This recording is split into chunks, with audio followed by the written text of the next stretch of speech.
Happy Gudi Padwa to one and everyone here. और आप सभी को गुड़ी पाड़वा की ढेरों शुभकामनाएं। मैं कोमल आउटी आप सभी को गुड़ी पाड़वा की बहुत बहुत बधाइयां देती हूँ फ्रेंड्स।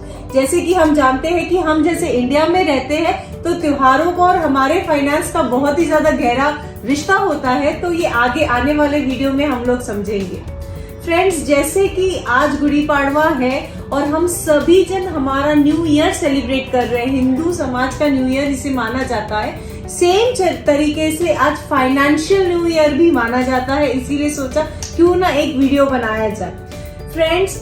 अभी हाल ही में हम लोगों ने सभी ने मार्च एंडिंग को फेस किया है और अब हम हमारे लास्ट ईयर 2021 और 2022 को क्लोज करके अब हम हमारे नेक्स्ट फाइनेंशियल ईयर में कदम रख रहे हैं, जो कि है ईयर 2022 एंड ईयर 2023। तो फ्रेंड्स, जैसे कि हम हमारे नए फाइनेंशियल ईयर में कदम रख रहे हैं और आज जैसे कि गुड़ी पाड़वा है तो ये दिन को बहुत ही ज्यादा महत्व दिया गया है, क्योंकि आज से हम हमारे न्यू फाइनेंशियल ईयर को स्टार्ट करेंगे। और जैसे कि हम आज के दिन तिथियों में हैं, पुराने जमाने से चला रहे, आज का दिन बहुत ही ज्यादा शुभ और आज की तारीख बहुत ही ज्यादा महत्व की मानी गई है, क्योंकि आज लोग सब नए एसेट्स लेते हैं। जैसे कि कुछ सोना खरीदेंगे, कुछ गोल्ड परचेजिंग होगा, सिल्वर परचेजिंग होगा, कोई अपना नया बिजनेस का स्टार्टअप करता है, कोई न्यू प्रॉपर्टीज लेता है आज के दिन ही। तो फ्रेंड्स, आने वाले वीडियो में हम समझेंगे कि आज के ही दिन ऐसा क्यों होता है।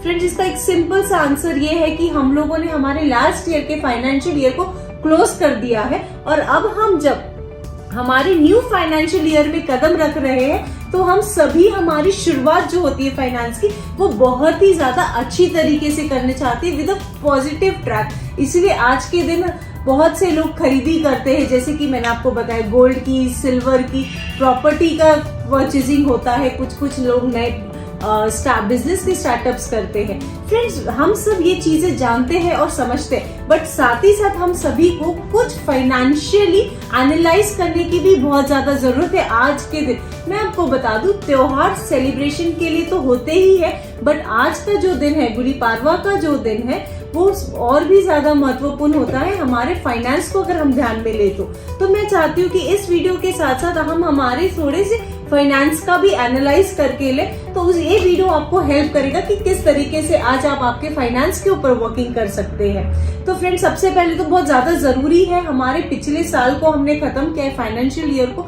और अब जबकि हम हमारे न्यू फाइनेंशियल ईयर में जाने वाले हैं तो ये हम सभी के लिए इम्पोर्टेंट है कि कुछ तो जैसे कि हम हेल्थ चेकअप कराते हैं रूटीनली, वैसे ही आज हम कुछ हमारा फाइनेंशियल चेकअप करके ले। तो जैसे कि नया साल शुरू हो रहा है, नया फाइनेंस में हम जाने वाले, तो उसके लिए पहले थोड़ा बहुत चेकअप होना चाहिए कि हम हमारे फाइनेंस में आज इस स्टेज पे कहाँ पे है और हम किस तरीके से इसको कर रहे हैं। पहली और फॉरमोस्ट चीज कि हमें रिव्यू लेना चाहिए कि पिछले साल हमने हमारे फाइनेंस किस तरीके से अच्छा गया, हमारा ग्राफ कितना ऊपर गया, कितना नीचे गया और किस तरीके से गया। फ्रेंड्स, ये आपको बहुत ही ज्यादा हेल्प करेगा आगे वाले आने वाले स्टेप्स को आगे स्टेप्स लेने में, ये बहुत ही ज्यादा आपको हेल्प करेगा। साथ ही साथ हमें ये भी देखना होगा कि हमारा पोर्टफोलियो पिछले साल हमने कितना रेस किया, और उसी हिसाब से हम प्लान कर सकते हैं कि आने वाले साल में हमें हमारा पोर्टफोलियो कितने हद तक रेस करके लेना है। साथ ही साथ दूसरी चीज हमने फाइनेंशियल हेल्थ चेकअप में ये देखनी चाहिए कि हमारा एसेट बिल्डिंग कॉलम जो है कि वो कितना ऊपर गया है। एसेट क्या होता है friend? It is the mixture of investments, कि आपने कितनी इन्वेस्टमेंट्स की है पिछले साल में, वो कितनी हो सकती है, जैसे कि गोल्ड के फॉर्म में हो सकती है, प्रॉपर्टी के फॉर्म में हो सकती है, बॉन्ड्स के फॉर्म में हो सकती है, सेविंग के फॉर्म में हो सकती है। तो ये मिक्सचर जो है हमारे इन्वेस्टमेंट का, ये हमें बताता है, ये हमारे पोर्टफोलियो को भी बढ़ाने में हेल्प करता है, और साथ ही साथ हमारा एसेट कितना रेस, आफ्टर ऑल हम सभी काम क्यों कर रहे हैं, पैसा क्यों कमा रहे हैं, हमारा एसेट कॉलम बिल्ड हो करके ही ना।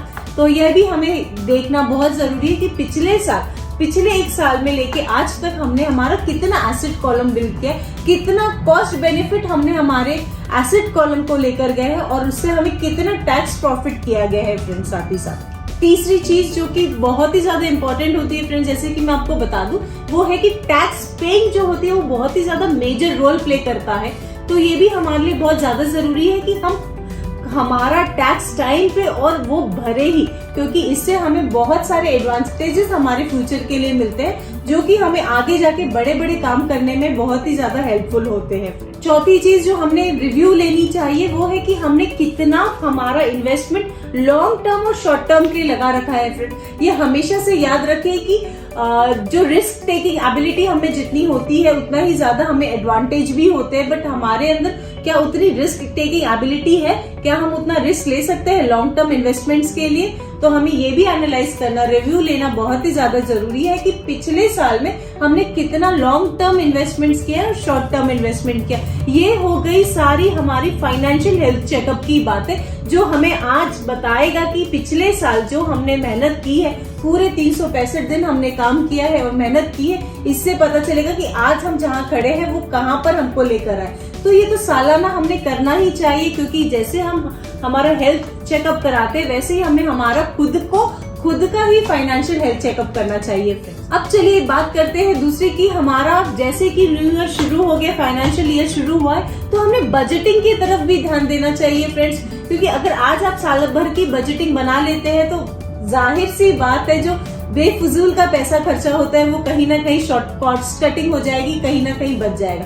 तो चलिए देखते हैं फ्रेंड्स हमें फॉर्मुलेटिंग बजटिंग कैसी करनी चाहिए। फ्रेंड्स हमने ये देखना चाहिए कि हमारा कितना इनकम है, कितना था और कितना हो सकता है आने वाले साल में, और साथ ही साथ हमें हमारे एक्सपेंडिचर्स पे भी थोड़ा ध्यान देना चाहिए कि कहीं फिजूल का पैसा तो हम खर्च नहीं कर रहे, कहीं अननेसेसरी चीजों पे तो हम खर्चा नहीं कर रहे। इससे क्या होगा, इससे आपको ये पता चलेगा कि आप फिजूल का खर्चा अगर कर रहे हैं तो आप उसे कहाँ पर रोक सकते हैं, कहाँ पे में आप फुल स्टॉप लगा सकते हैं, और आप आपके इनकम को कितना परसेंटेज पे बढ़ाने का प्लान कर रहे हैं। क्योंकि देखिए अगर आपको रास्ता पता है तो आपको पता है किस दिशा में जाना है, बट अगर आपको रास्ता ही नहीं पता होगा तो आप जाएंगे कैसे। इसीलिए हम सभी के लिए बहुत ही ज्यादा जरूरी है ये एनालिसिस करना, पीछे मुड़कर देखने के लिए कि पिछले साल हमने कितना इनकम जनरेट किया खुद के लिए, और आज इस समय हम लोग क्या प्लान कर रहे हैं, आगे हमें क्या एक्शंस लेना है। क्योंकि क्लैरिटी ही आपको एक्शन लेने में मदद करती है। साथ ही साथ आपको ये भी बताएगी कि आपको आपके एक्सपेंसेस को कहाँ कंट्रोल में लाना है और आपके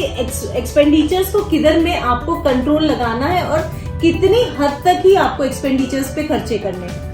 फ्रेंड्स देखा जाए तो जब भी हम हमारा बजट बनाएंगे तो मैं ये नहीं बोलूंगी कि आपको डेली का बजट बनाना है, बट हाँ बजट बनाते समय आज आप इन सब चीजों का ध्यान रखते हैं, जैसे कि आपके शॉर्ट टर्म गोल्स क्या है, आपके क्वार्टरली गोल्स क्या है, आपके हाफ ईयरली गोल्स क्या है, उसके बाद में आपकी प्रायोरिटीज, आने वाली प्रायोरिटीज क्या होगी, आप आपके एसेट कॉलम में क्या बिल्ड करेंगे। तो ये सब आप अगर बजट बनाते हैं तो कुछ हद तक फंड आपके long term, short term, quarterly goals के ऊपर भी आप ध्यान देके आपका पैसा वहां पे भी लगा सकते हैं। और साथ ही साथ आप आपका इससे ज्यादा पिछले साल से इस साल आप शायद थोड़ा ज्यादा आपका एसेट कॉलम बिल्ड कर सकते हैं। क्योंकि फ्रेंड्स हमेशा याद रखिए कि जब आपका एसेट कॉलम बिल्ड होता है तभी आपका पोर्टफोलियो भी बिल्ड होता है। साथ ही साथ हमें ये भी देखना है फ्रेंड्स कि हमें इन्वेस्टमेंट करनी है कि सेविंग करनी है, ये दोनों अलग अलग चीजें होती है फ्रेंड। अगर आपका कोई प्लान नहीं है, शॉर्ट टर्म प्लान नहीं है, तो आपने 100% इन्वेस्टमेंट्स करनी है। हाँ अगर आपका कुछ फ्यूचर में, शॉर्ट टर्म फ्यूचर में प्रॉपर्टी लेने का या फिर कुछ एसेट बिल्ड करने का प्लान होगा तो आपने 100% सेविंग करनी चाहिए। इससे क्या होगा, आप सेविंग करेंगे तो आपके गोल्स के ऊपर आप इन्वेस्ट कर सकते हैं। और अगर आपके पास फिलहाल में कोई गोल्स के ऊपर इन्वेस्ट करने के लिए कुछ प्लान नहीं होगा तो आपने 100% इन्वेस्टमेंट्स करनी चाहिए।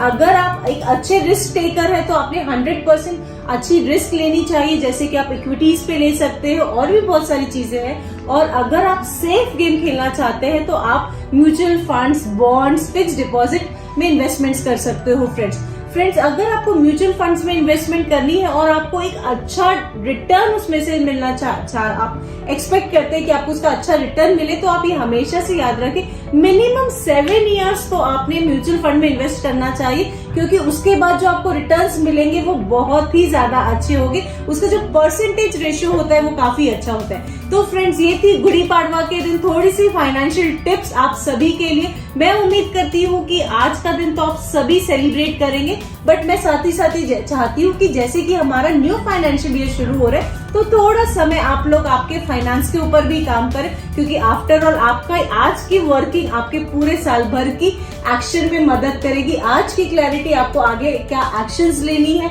आपका पोर्टफोलियो किस तरीके से बिल्ड करना है, आपका एसेट किस तरीके से ले जाना है, उन सब चीजों में आपको हेल्प करेगा फ्रेंड्स। तो मैं कोमल आउटी आप सभी का धन्यवाद करती हूँ और साथ ही साथ आप सभी को गुड़ी पाड़वा की और चैत्र नवरात्रि की ढेरों शुभकामनाएं देती हूँ। Thank you so much friends, thank you.